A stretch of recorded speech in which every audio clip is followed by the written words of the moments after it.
మలక్పేట్ ఉస్మాన్ ఘాట్ దగ్గర ఒక అమాయకులైన హిందువుల మీద అపార్ట్మెంట్లో మధ్యతరగతి హిందువులు వాళ్ళ బతుకులు వాళ్ళు బతుకుతున్న హిందువుల మీద దేశద్రోహులు దేశ విద్రోహ చర్యల పాల్గొని జైళ్లలో మగ్గి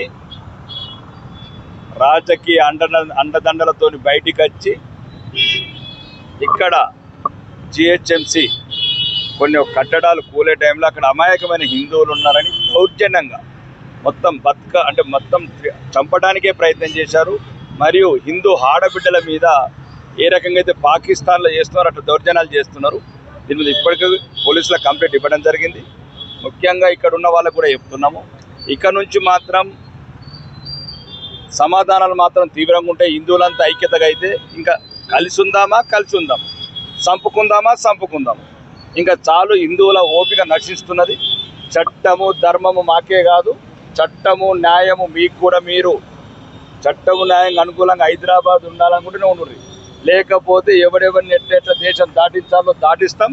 లేకపోతే కఠినమైన శిక్షలు వేసి ఈ భారతదేశం మాది, భారతదేశాన్ని వెళ్తున్న మేము, భారతీయ జనతా పార్టీ వెళ్తుంది.